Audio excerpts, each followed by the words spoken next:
Imagine for a minute that you have the capability of building out the book, literally, of your dreams. Not just talking about a book that makes you more money. I'm talking about a book of clients that you're absolutely in love with, where it really doesn't feel like work. You feel more like you're caring for your extended family and your closest friends.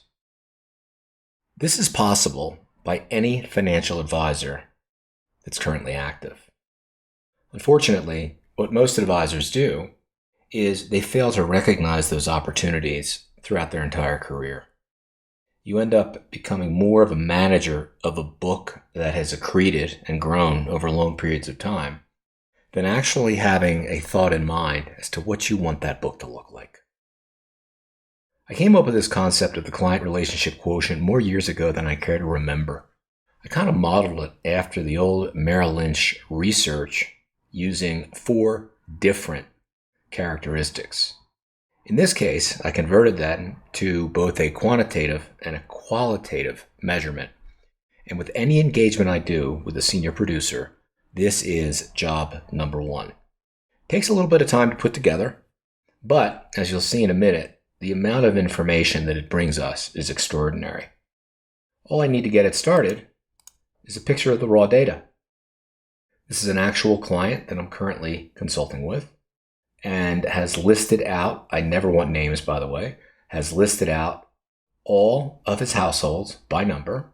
I can see total assets and credit lines and trailing 12 productivity, and these are all actual numbers. Now from there, the first thing I do is I kind of sort things out to see where we're starting at and what we're doing. So what we see here is total assets under management of a little bit north of 486 million, 139 households, trailing 12 of 3.2 million, average AUM per household 3.5. Average production per household is 23,097. This is important because we don't treat all of our households equally, as you'll see in just a minute. I break that down into 3 production tiers. Tier 1 is anyone that's doing 1.33 times this number. It's going to be the top third. Tier 2 is going to be between Tier 1 and Tier 3. So it's $1 below this number and $1 above this number. So between 30,719 and 15,245. Tier 3 is anyone doing below 15,244. This is nothing but a mathematical sort. However, when we start to look at the disparity or the asymmetry into how this works, let's take a look at what comes up. We can see in Tier 1, we've got a lot of assets, 263 million across 24 households. Trailing 12 there is 2.3 million, which is a significant percentage of what's here. Yet it's only 17% of the households, 74% of total productivity. Average AUM per household is over $10 million. Now, keep these numbers in mind as we look at Tier 2. 19 more households, total production of about 488,000. But between here and here, you've got 89% of your productivity, but only 30% of your households. Look what's going on down here. 133 million, 96 households representing 69% of the total, yet less than 11% of productivity. So the first question you would ask yourself, and that I ask FAs I work with, is pretty simple. Are you giving these 30 or 43 households here, are you giving them a total of 90% of your time? Think about that for a second. They're paying for it. Are they getting it? And I think we can all look at this and say, probably not. So again, these are just the numbers, and keep an eye on the colors as we work a little bit further into this. Next thing I do is once I get these numbers established, this goes back to the financial advisor. And it goes back to the financial advisor to expand upon what's actually happening in what we call a global sort. Now, all of these numbers have been kind of reoriented, but the way it comes down is this. Using the same household ID and the same T12 in productivity, first thing we look at is the quality of the relationship. That can be a 1 through 4. 1, one of your best friends who's also a great client. A 2, you can see down here, is a great client that you're friendly with. A 3, which we see some down here, A 3 would be more along the lines of a client you don't know a whole heck of a lot about. They could be very good from a productivity standpoint, but you just don't have a close personal relationship with them. A 4, which I rarely see, is literally someone that you can't stand and they can't stand you. You feel worse every time you talk to them. God knows why you keep them. When I would see a 4, I would get rid of them on sight. Current production score falls into the 3 tiers: 1s, 2s, and 3s. Future production score, the client's highly annuitized or you consider that business will stay the same, also can get a 1, 2, or a 3. A referral counts as a 1 if the client has referred in the past, a 2 if you really either haven't had the conversation with the client or you have had the conversation and nothing's come in. That's kind of unknown. And a 3, there's no one that client knows that you'd ever like to meet ever, or the client has told you they just don't refer. We add these numbers up. As you can see, we divide by 4, we get the average score over here.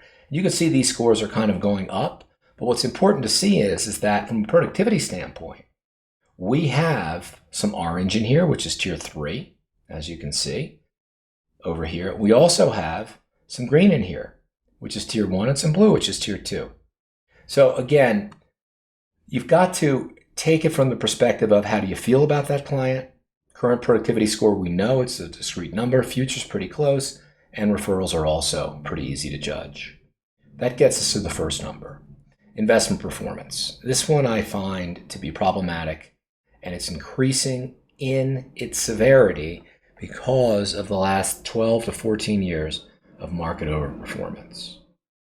Clients that are left to their own devices and are not measuring your investment performance based upon a specific targeted numerical goal or an internal rate of return, basically are measuring you against an index or the highest number they could find from their best friend. They're measuring you subjectively. It's how they feel about what's going on.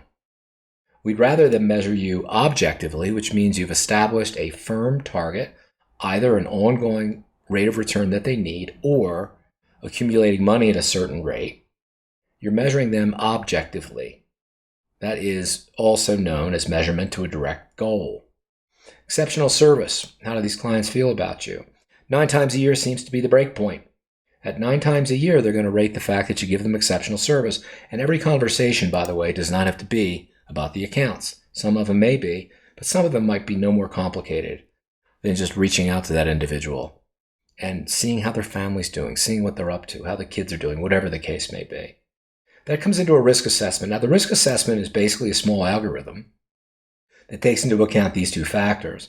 And the risk assessment is not necessarily of the client leaving.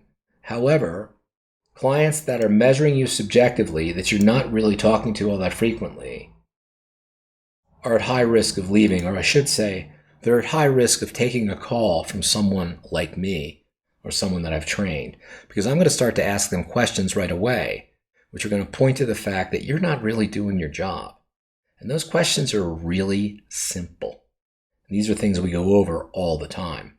The goal with this type of report is to get this thing broken down in a way where you know what you have and you guard it with absolute clarity and intent. So you can see the global sort here is done. You can see these numbers are increasing as we go down. Now for this FA, the average CRQ number I think was around 2.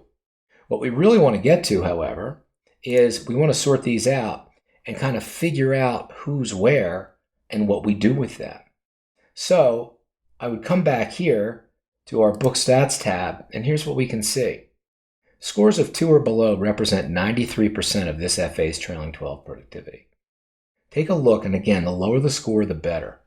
Assets under management, 85% with a 2 or below. Trailing 12, 93% of total productivity. Total households, well, there's 73 that have that score, 53% of total. By the way, that contrasts with the numbers up here, where we've only got, from a productivity standpoint, we've only got roughly what, 43 that sit up here? So you can see there's some people we really like, maybe in this tier here, we're not really talking to. Average AUM is here, percent of total, and we've got average T12, percent of total. Now when I do percent of total here, what we're looking at here is this is 162% of the average T12 here. What's really interesting to note, however, is let's look at the people we really don't like. First of all, there's 59 of them, 42% of the book. Average AUM is only 35% of what the book total is. Average T12 is only 16%. Now, it doesn't mean just run around and get rid of them right away. I do not recommend that. What's happening is it's likely that these people are under-contacted and underserved. When we go up to the 2 or less, if you have a senior FA in the group, here we've got 74 people this FA really likes. You can see all of the selections here, but you can also see that we've got a lot that are measured at medium or high risk of taking a call or at least listening to a pitch from someone like me. It's tragic when you lose an account that you care about. It's even worse when that account had no idea how much you cared about him until he pulled up stakes and left. But again, here you can see this is the majority of this FA's practice. Now above 2, let's see what's going on. Lots of orange. Again, this does not mean that these are people that you really don't care about or don't like, because you've got a lot of decent quality relationships in here. What we have found with every FA that we've worked with is this segment is absolutely primed for helping to develop perhaps a junior member of your team who can go out and turn all of these to low and this to objective on this side and get in ready contact, because the amount of money that you're going to find down here on top of the 72 million, because you're not talking to them, is probably 1.5 to 2x what you're currently seeing. The other thing you might notice here is the amazingly low ROA. In fact, when we look at ROA here, let's just take this and we'll divide it by this, and that's going to come out and give us a percentage. Let's just format that as a percentage, and you're going to see this as an extraordinarily low number, 0.29%. Not a very good turn on the assets at 0.29. There is a lot of upside here. Primarily, you don't know what's here. One of the things we work on almost immediately is establishing what a consistent investment process will look like throughout your entire book. Whether you do it or you're doing it with members of your team, what we want to do is make certain that we're treating everyone following the same investment process. The overall sort comes out looking like this initially. From there, we start to parse it down a little bit more, and we can break it down to above 2 clients that really need some work, and 2 or less clients we absolutely refuse to lose. I put all this information in on my own. I go back and forth with you as my client a number of different times until the sheet gets exactly where we want it. And then we use this sheet to track progress to see if what we're talking about is actually having an impact. So far, I'm pleased to say that it absolutely provides the kind of view every FA should have to understand what's going on. Think of it like an MRI for your book, and to jointly plot the changes with me as to what you're going to do to turn this book from what it is to what you want it to be.